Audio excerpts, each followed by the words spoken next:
got a guide for how to hike one of the segments of the Lycian Way leaving out of Fethiye, Turkey.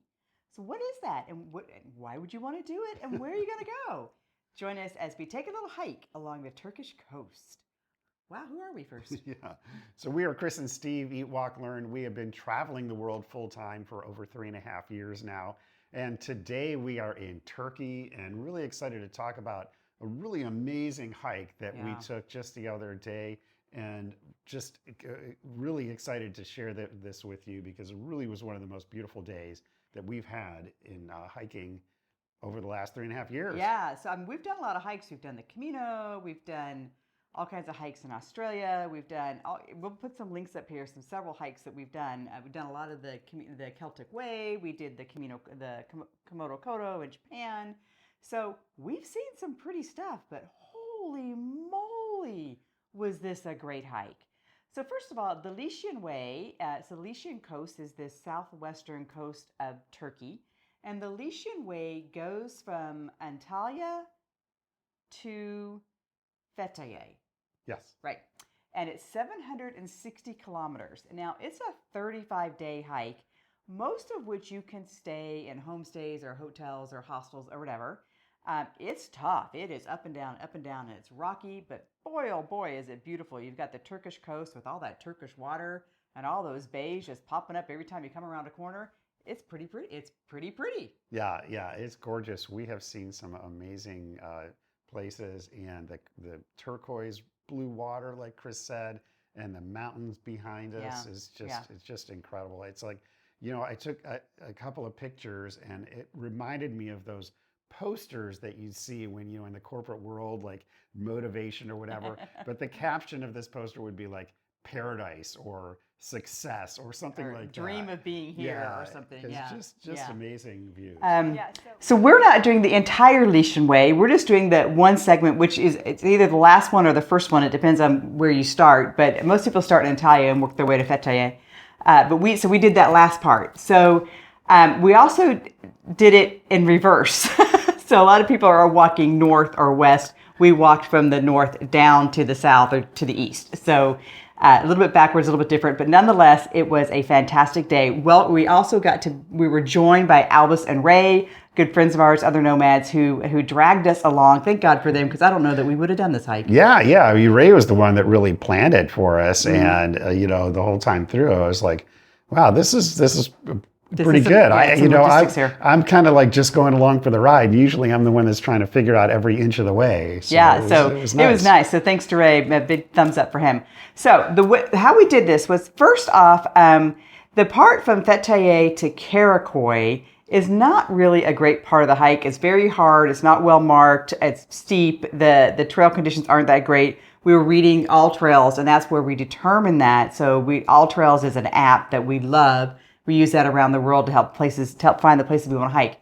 And it recommended that we start in Kayaköy. So the first thing we had to do was figure out how to get to Kayaköy. And not hard once you figure it out, but you got to figure it out. So here on the coast, they have these mini buses called dolmas. So like if you know what a grape leaf, I think in Greece they called stuffed grape leaves dolmas or something like that. Same thing.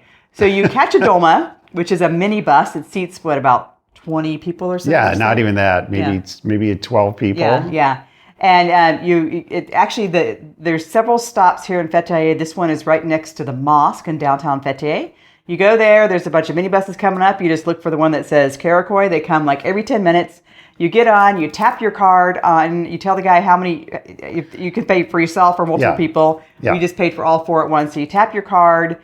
Really easy, no change, no money. You don't need a special card. You can just use your Visa or your MasterCard. I think it was $1.50. So how many lira is that? I'm not doing the conversion. Yeah, 50, about 75 lira, something like that.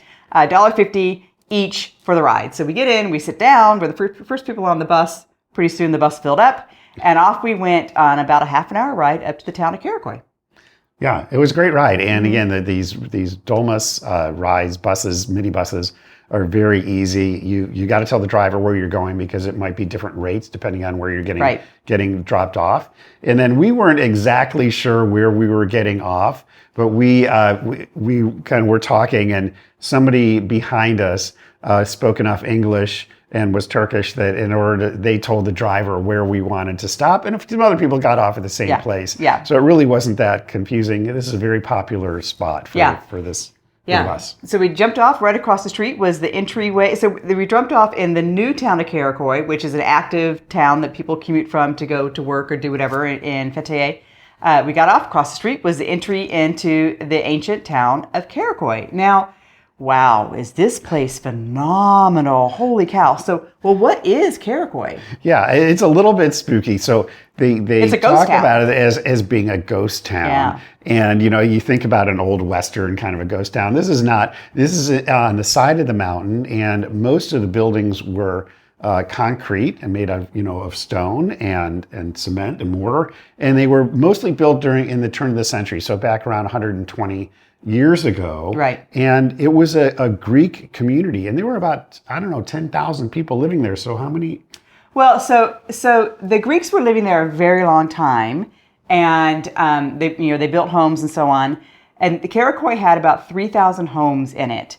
From 1918 to 1921, there was the Greco-Turk War, and which was between the Greeks and the Turks, and this is not a history channel, clearly.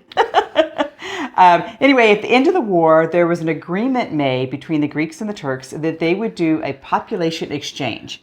Now, there's a giant article in Wikipedia that's called The Population Exchange of Greece and Turkey. If you want, you can go read that. There's a lot going on in that article. But it wasn't just in Kayaköy. It was the entire, between the two countries. So there's, I think, 100,000 people that were swapped. So the Greeks that were living in Turkey moved back to Greece, and the Turks that were living in Greece moved back to Turkey. I don't know if move is the right word, but anyway, people were crossed over and relocated. Right. So so the Greeks that were living in Kayaköy went back to Greece. They had been in Kayaköy for a very long time. Now they're going to go back to Greece. And then the Turks that were living on the Greek islands and elsewhere in Greece came back to Turkey and came to these homes. So it was quite political, quite controversial. A lot of issues happened during that time, which you can go read that article if you like, or any other reference that you might have for the Greek-Turko War. But ultimately what happened was the Turks that came back to live in these homes that the Greeks built, they didn't like them. They said, you know what? This town's too far away, or the resources aren't good enough. Yeah, it was on the side of the mountain. It was really hard to get water and resources to this town. And so they abandoned it. They just up and abandoned it. They left, And all of these homes, there were very, very few that had any roofs or windows. So now it's just really spooky to see these just walls and since buildings. Since 1923, so 100 years, Kayaköy's been vacant. And what was really, we've been to a lot of ruins, and the ruins we go to are much older than 100. Right. But it was so cool to see ruins that were still kind of in their original shapes. And there was houses and there was churches and schools, and so you could really imagine the life going on because the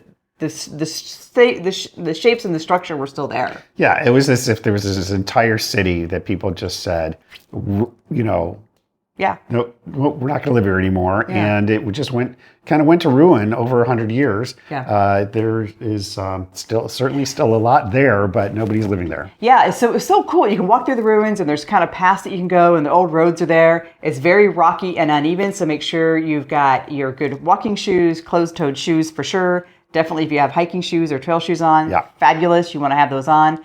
You might even want to bring your poles. If you don't have your poles here, you want to have them later on the hike, which I'll tell you about.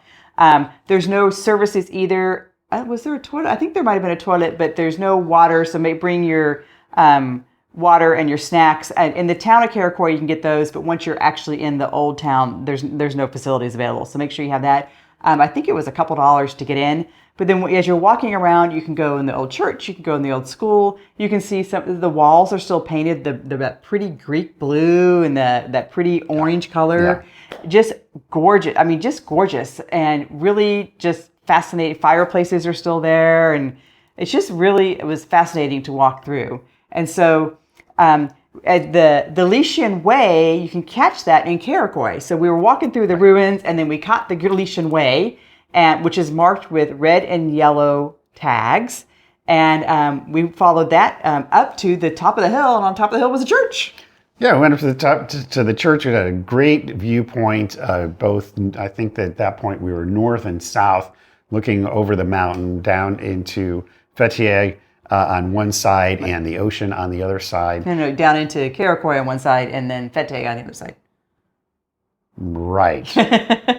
So the water on one side and Kayaköy on the other side. Anyways, yeah, a beautiful view, and from that point we got onto the Lycian Way, and we started our hike further up because we had to get up over the ridge and then down to the beach below. Yeah, so the hike down.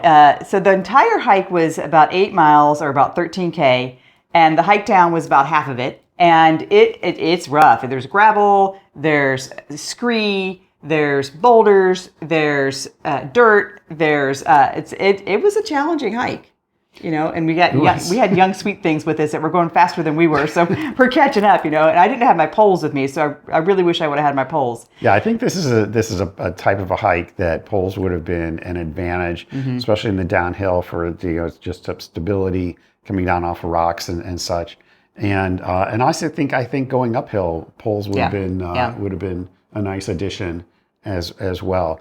I thought that the hike was challenging, but I don't think it was too challenging. I don't think it was something that you could say, really don't do this hike, you're gonna fall or hurt yourself. It was a good solid hike. It was a good hike. Yeah. And totally we from beginning to end it was more than 4 hours. So at least. So it was quite a good distance as well. Yeah. And but the views were fantastic. Oh my God! So we came up over the ridge, and you start seeing the Lycian coast, and there's all these beautiful turquoise bays and boats and sailboats coming in and out. There was a pirate boat that was playing its rock and roll music for you rent the pirate boat to go to the bays and where you go swimming and stuff. Absolutely gorgeous. The entire time, just view after view after view. And then we could see the cable car going up the mountain, and at the top of the mountain were all the paragliders who were jumping off the mountain and sailing over us. Wow! Yeah, I love cable cars and gondolas. We're going to go back just so that we can do that to take the cable car up to the top and view the launching platform for where all of the paragliders jump off. Yeah. But to be at the bottom down at the beach was just so much fun to watch them come in for a landing. So they land on Uledenzin Beach, which is the end of the beginning of this particular segment that goes to Fethiye or Kayaköy. So it was fun to be hiking into Uledenzin Beach, and then the paragliders are coming over you, and landing right as you're coming into the restaurant area and the beach and stuff. So that was really, really cool to watch them land. I think this might have been a special day. I think it was called Fly Day or something that we were there, because there was probably 100 different paragliders either in the air or on the ground getting ready to launch or folding up their sails or whatever. Yeah, I think it might be, all the time. There's also a couple of schools there. Mm-hmm. So there were a lot of people that were learning how to, guide their thing without actually jumping off. They just had the parachutes on. And if you want to do it too, you can hire somebody and you go tandem with them the first couple times or first whatever. Exactly. Yeah. And it's a beach community, so there's a lot of people there. It's a pretty popular tourist place, although we're there, very much at the end of the season. But there are a lot of people who just go there just to chill out or go to the beach. Yeah, yeah. So we had a nice lunch. We had a pide, which is a Turkish pizza, and a nice salad, and the beer was cold. And Alice and Ray had like a tortilla with ground lamb on it. I can't remember what it was called. Anyway, delicious food, and then we just hopped in a Domus, which I think was another $1.50 to take us back to Fethiye. So back a 45-minute ride back to Fethiye. So a beautiful, beautiful day. Great to do it with friends. A great hike. Totally recommend it. I would love to come back and do more of the Lycian Way. I think there's some pretty parts that we haven't seen that we could do some more of. Yeah. So thanks for hanging in there. If you have any questions about Turkey, let us know. We will have been here 6 weeks by the time we leave, so we feel like we're getting some good feet on the ground with Turkey information. And we always enjoy having you here give us a subscribe, and we'll see you next week. Yes.